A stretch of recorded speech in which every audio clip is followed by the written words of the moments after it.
How you doing, TCLN fam? I just want to say hi to you today. Listen, guys, there is so much going on in our world, and you already know it. But I just want to drop by to number one. Let me get this off up front. I would love for you guys to go to YouTube, check out my channel. It's called the Creative Leadership Network. Again, the Creative Leadership Network. Guys, check it out. If you see content on there that you like, please go ahead and subscribe and support.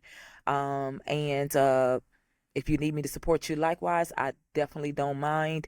As long as you got something positive going, I want to support positive brands and people who are doing great things, right?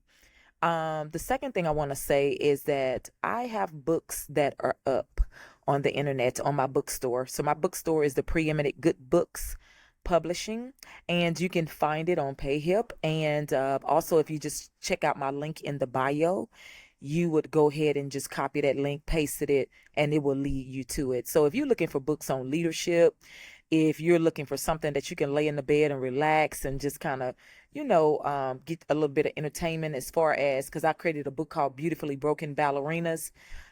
It's very good. And it's definitely something that you would kick back and you relax and you just read it and you enjoy it and it's inspiring. So if you guys are looking for some good books, go ahead and check that out. And most of all, I just want to stop by and say this. There's a lot going on about Angie Stone. There's a lot being said. I made a video also on my YouTube titled Angie Stone Exposes the Industry, UMG, and what aspiring leaders can learn from that. I think, guys, that if you watch that video, not just saying it because I need for you to go over there and watch it, it'll really give you some insight. Really, really, really.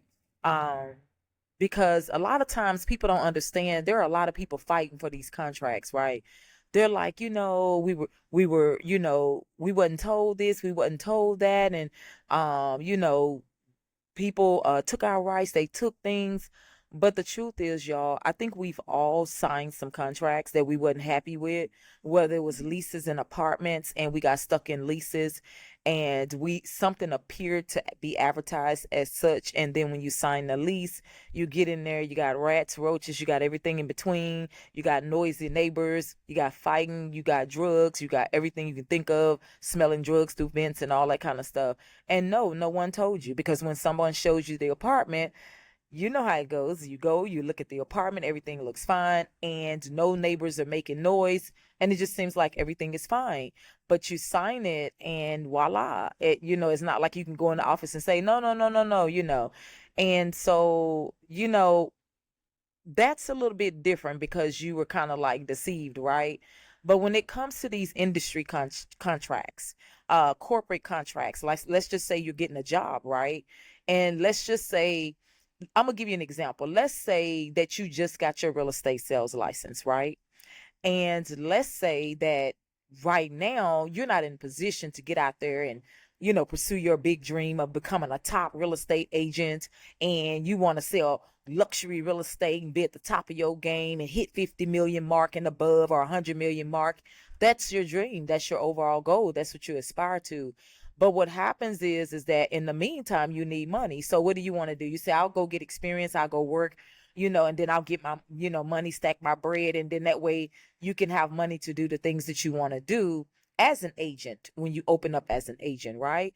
But the problem is that people don't read. So a lot of times, you get a job, you're not reading what you're signing and all that kind of stuff. And a lot of times you don't even know that if you have a license, number one, they can literally tell you that they need you to withhold that license. You can either put it with them, or either you can unlicense it. Like literally. You understand what I'm saying? So people don't understand why it's so hard.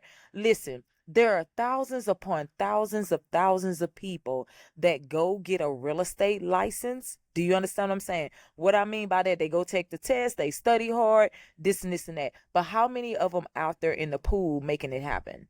Not many, right? They just got them licenses up there, not really doing nothing with it, because it doesn't work like that. Very competitive pool. And people don't know, like, you go work for these companies, you got to sign these job applications, where it stunts your license, it stunts you from, doing the things that you want to do, especially if you're trying to become a broker. You understand what I'm saying? Or if you're trying to become what's called a licensed property manager. So there are just things that people have in contracts to keep you competitive and keep you at bay. And so it is in the entertainment industry. Contracts, or any contract, whether corporate, whether entertainment, whether whatever, whether jobs or whatever, are not designed to solely benefit you. It's designed to benefit the people who wrote them. I want you to remember this key thing that I'm saying right here. It's just like this: whoever owns the gold makes the rules. Well, gold is contracts. Do you understand that? So people think gold is paper money. That money fades, it comes in gold. Gold is contracts. Do you understand that? I'm going to give you an example. You get $1,000,000 today. By the time you buy you a house, buy your mama a house, by the time you get you a car, 2 cars, so that way you can have one to get here, one to get there. By the time you put it in little stocks or whatever, little, do your little portfolio. By the time you do this and do that, get you a piece of land. That money is pretty much gone.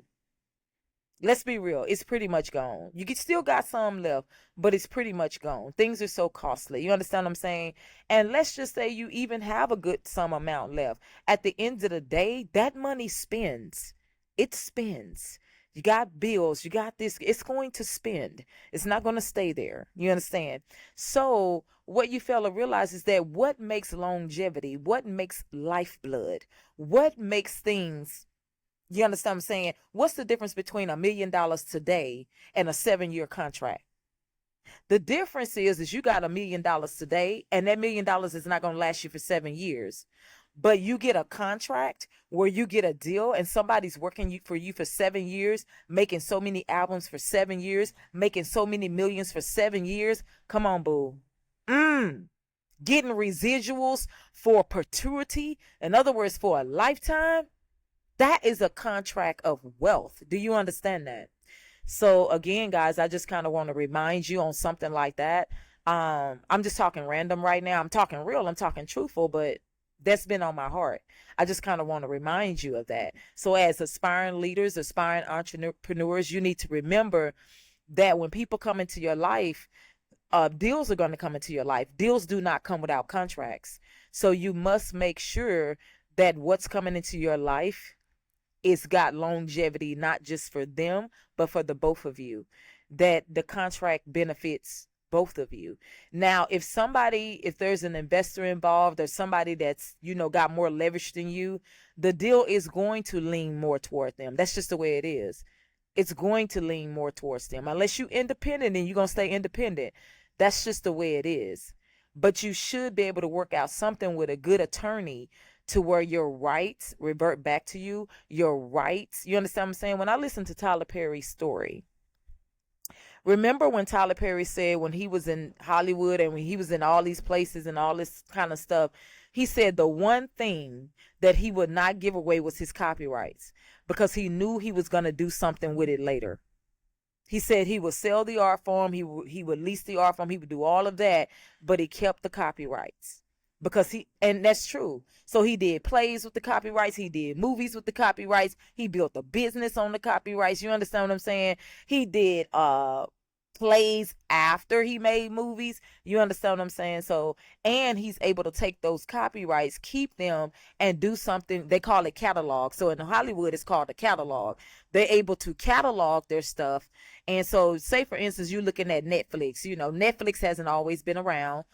Certain cable channels that are up and coming haven't always been around, but think about a catalog. So that means that you took things that you did not throw away, movies, plays, all that kind of stuff, and you cataloged it. So that way, when you got ready to use it later, now you can do any of this in business. It's not just Hollywood. That means any venture you have, any idea you have, or anything, you can catalog it. So a lot of times people don't think about production, right? So when you think about production, it's in phases. It's in development, the idea, right? Development, preconceivement. And then you go from development to, sometimes they have what they call pre-production. So pre-production is before pre-production. That means that you're gathering intel. Then you have pre-production. That's when you bring in everything aboard. You're going to think about the team. You're going to think about the people. You're going to think about the resources. And then when you put all that together, now you're going into what's called production. Production is the make it happen mode. That's everything you have taken out of pre-pre, brought into pre-production, out of develop everything, and now you in production making everything happen.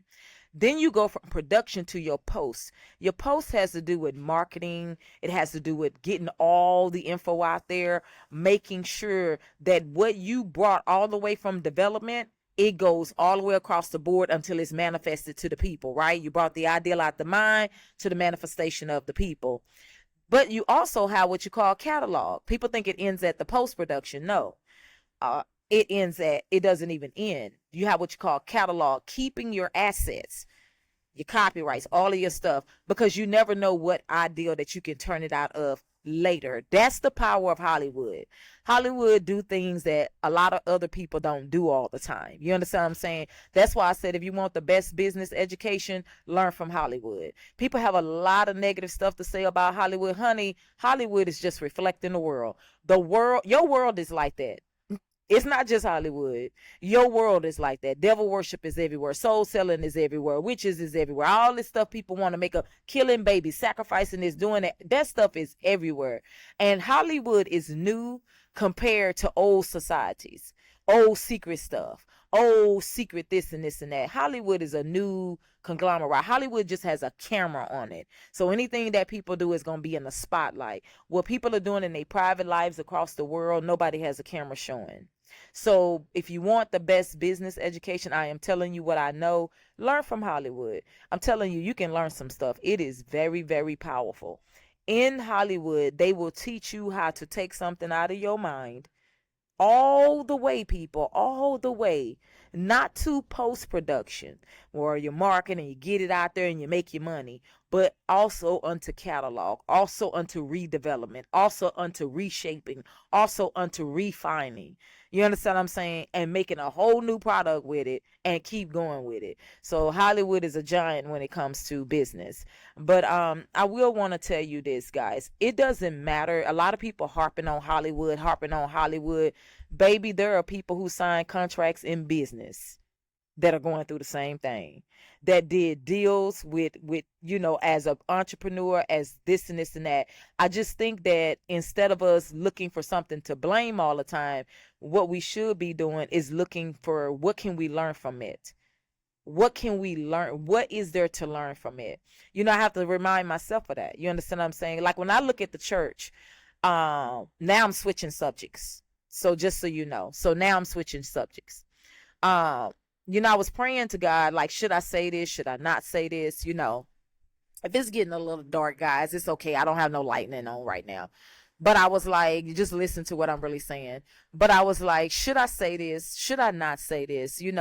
Because people get so offended. Anytime you say something, everybody automatically assumes that you're pinpointing all of them, when knowing that that's not true, because you haven't even met every human being on the earth. But you're not stupid either. You, in your environments, when you travel, when you go to different states, when you live different places, you've seen a lot of people. You understand what I'm saying? Thousands upon thousands, even millions. And the attitude when it comes to religion, when it comes to Christianity, is like, oh, why is the church being persecuted? Why is the church being done so bad? I think people really do not understand or don't want to understand. What I really believe it is that people don't want to admit the truth. The truth is that the church has harmed a lot of people. Now, when I say that, don't be running, don't be getting offended. Oh my gosh, she talking about church people. Getting up on the internet, oh, y'all block her out. Oh, y'all, we ain't buying her stuff. Oh, yeah, she gonna beg from us. Oh, yeah, she gonna need us. All this crazy stuff that people do. Because I think when it comes to healing and understanding, there are gonna be some that understand what you say, and then there are gonna be some that's gonna do all of that because they don't want to admit the truth. There have been people who've been abused with twisted scriptures, and they were hurt in some way and harmed in some way. There have been people that came to the churches, not that, and I get tired of people saying this. When you can't put people on a pedestal, and you can't do, nobody put anybody on a pedestal. You can't run around in the world talking about the love of Christ, the love of God. Oh, God died for you. Love, love, love, love, love, and then abuse people and mistreat them. That does something to people. You understand what I'm saying? Like, that harms people. And I think the church has a hard time admitting that it's really no different from the world. It's not. There's a difference between God's chosen people and the church. The church will say the world this, the world that. The church is no different from the world. That's why it parties with the world, wins awards with the world, get up on the stage with the world, hang out with the world, have the world in the pulpit preaching. You like, how did they get in the pulpit? You know, because the church is really no different from the world. There's a difference between the church and Christianity and God's chosen people. I'm sorry, but it just is. And so many people, Christians say, oh, karma, oh, karma. They love to wish karma on people. Honey, what goes around comes around. Watch how you treat God's people. Watch this and watch that. But none of them have taken out the time and said, who did we lie to with a scripture? Who did we twist up a scripture? Who did we get money out of knowing that they didn't have the money? And they got freaked over. Who did we lie to and manipulate and control with fear? Who did we? You understand what I'm saying? Because that's no different from the psychology of the world. That's no different from sitting up in corporate America and dealing with oppression from your boss because your boss oppressing you. It's the same thing. When is the church going to say we apologize for misusing older people and they social security checks, telling them that God said they must give this money and give that money, knowing them people didn't have that money? When are people going to, they want apologies all the time. Apologies, but never willing to apologize. Karma, but never willing to face the damage that the religion and Christian communities have done to the souls of human beings in this nation. Now, there are going to be people that don't like me for that. There are going to be people saying, well, we ain't perfect. What she thinks? She better go to Jesus. That is an absolute lame excuse. That's a lame excuse. It's lame. It's lame. I don't care what nobody say. And so when people do something to y'all, though, you don't talk like that. It's like, oh, baby, God, don't worry, because God gonna get them. Don't worry, baby, because God don't pay by his share. Don't worry. See, you ready for revenge. You ready for revenge. You just mask it behind God. But then the church never takes responsibility for the damage. When has the last time the church stood collectively and said, you know what? We didn't have this thing right. And I'm not saying say it because I'm saying it. Or because you hear other. No. I'm saying, when has the church genuinely said that when we were propagating all that money, the Lord said give this, the Lord said give that, and was saying all them prophecies that didn't even come true? And all those people money was taken. When did the church come back and say, y'all, we was wrong? We was wrong. It was wrong. It was wrong. I don't care what nobody say. It was wrong. Because lying is lying, stealing is stealing. Lying in the name of the Lord is what it is. Deceiving is deceiving. But then the first time everybody else do something, the church wants to sick karma, sick Jesus, sick this, sick that. But the church doesn't want to stop and say, whoa, whoa, whoa. When was the last time the church said, you know what, y'all? When was the last time we used fear to manipulate people? To range angle them, to get them to do what we wanted them to do? When was the last time somebody tried to speak up and tell us something, and then we went into combative mode? Touch not my anointed, do my prophets no harm, misquoting scriptures, knowing that it's out of context. When was the last time the church itself apologized? When was the last time the church itself confessed its sins? When was the last time? It hasn't. But it's always waiting on the Lord to whoop somebody else for what they don't like that it done. So I'm saying all of that to say You understand what I'm saying? I hear a lot of people talking about me, especially religious people. They do it on the cool. They got that double tongue. They'll pop up in my feed acting like they talking about the Lord, but they be behind my back talking about me like a dog, and they think I don't know. I every bit of know. Because God don't leave me ignorant. I every bit of know this game that people play.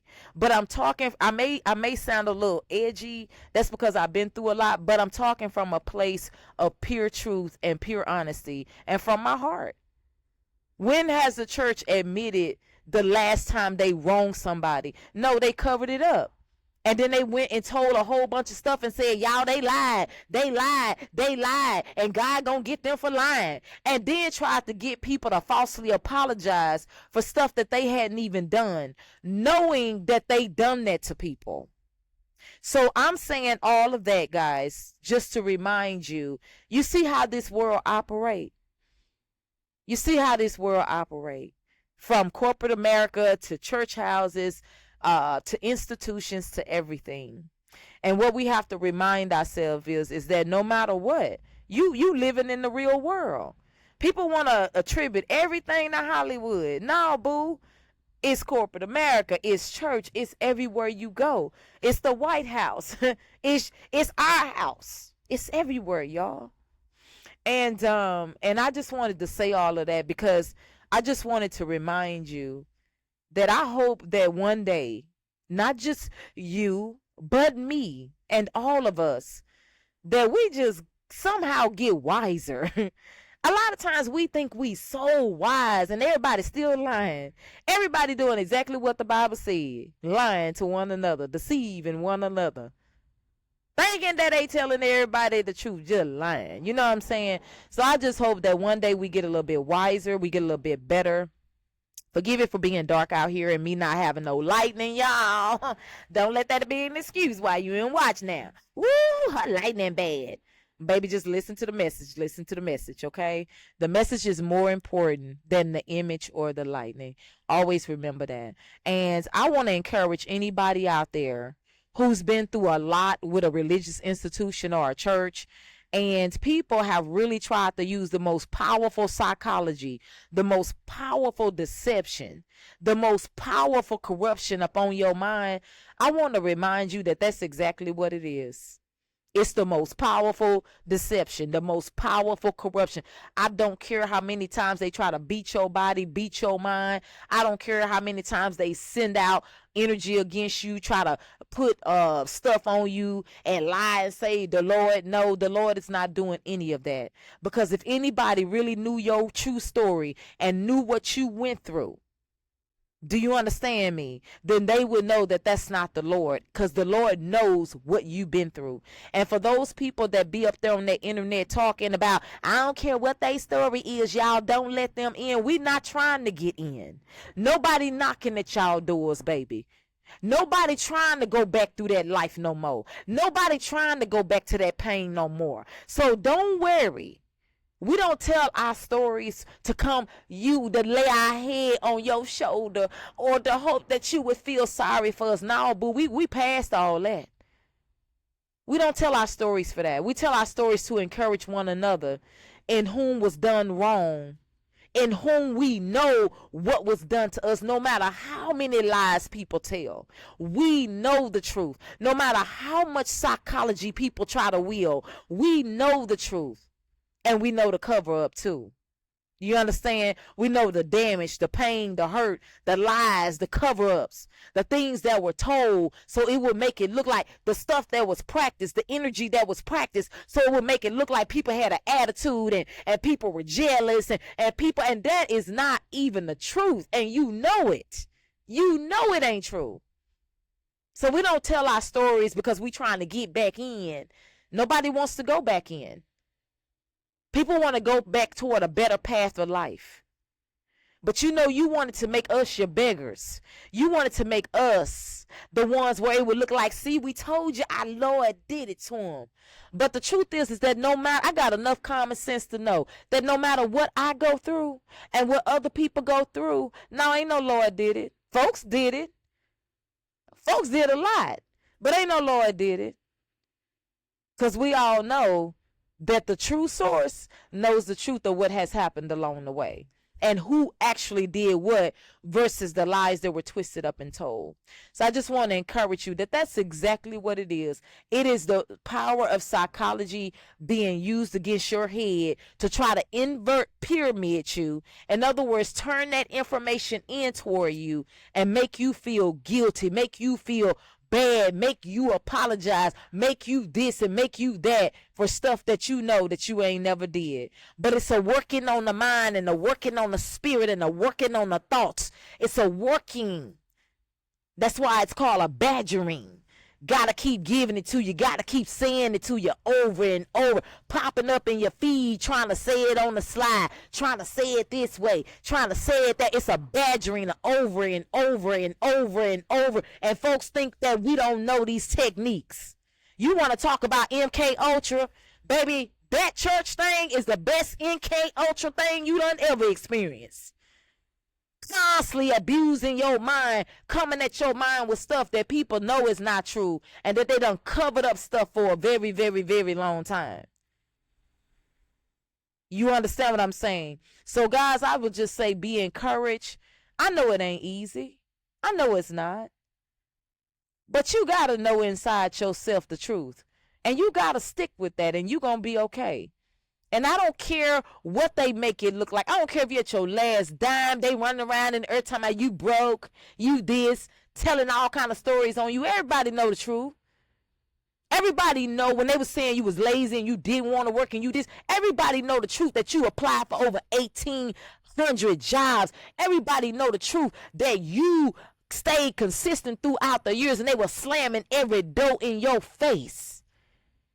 But then they was going around lying saying that you was A, B, C, D, E, F. Listen, y'all. Listen, y'all. It's called twisted psychology. It's called twisted psychology. Everybody know that when you was working on these jobs and they was going around saying they couldn't keep a job and they this and that, they were sitting up in those jobs, fluking and tooking, lying and duking and messing you over. Dragging you, kicking you all like this white dude told me one time. He said every time you try to, he said they kick you right back down again. White guy, white man. Do you understand that? Told me personally. I'm talking about projecting his voice. We talking personally. He was like, they try to, and I didn't even know him, but he told me off the bat, he said they keep trying to kick you down. So I just want you to know, stay encouraged. You got people that do that. Because these organizations and institutions and religious societies don't want to admit that they pick and choose who they want. They pick and choose who they want to take to the top, who they don't. They are Lord you, but that ain't what that institution is about.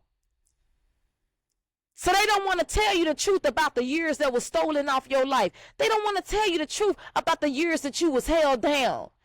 And then when you finally start waking up, they want to run and come tell you, you know, the Lord in his time and the Lord in his timing, the Lord don't steal your years. I'm going to take you back to Genesis. I bless both male and female. Take you back to Genesis. Be blessed. Be blessed. Have dominion. Multiply. Replenish the earth. How come they tried to restrict you? How come they tried to keep you down? How come they were progressing some at 8 years old, 12 years old, bringing everybody up that they wanted to come up? Saw that you were smart at 8, saw that you were smart at 10, but would abuse you behind closed doors and try to stomp on you and keep you down. These are the things that the church's houses have never apologized for, but always wishing karma and Jesus on somebody. Y'all have a blessed one, y'all. You be good. And it wasn't just that. It was the entire system. The church is a part of the system, whether they want to admit it or not. If you think I'm lying, you need to go to Nehemiah. Nehemiah said, who am I to run to your temple? Can your temple save me? Matter of fact, the Bible didn't even call it a false prophet. The Bible said a hired prophet. In other words, it was about a prophet. The Bible called it a prophet, but said that the institutions hired the prophet to do the ear by lying and trying to put fear on Nehemiah. Lets you know, the whole Nehemiah lets you know that the organizations be at work and even the institutions, the religious institutions, working with the people to make sure, working with the system. Call me a liar all you want to, but you know it's true and I do too. Be blessed, guys. I may sound a little hype, But sometimes that's just how it is when you've been through a lot and you know the truth. You have a blessed one, guys.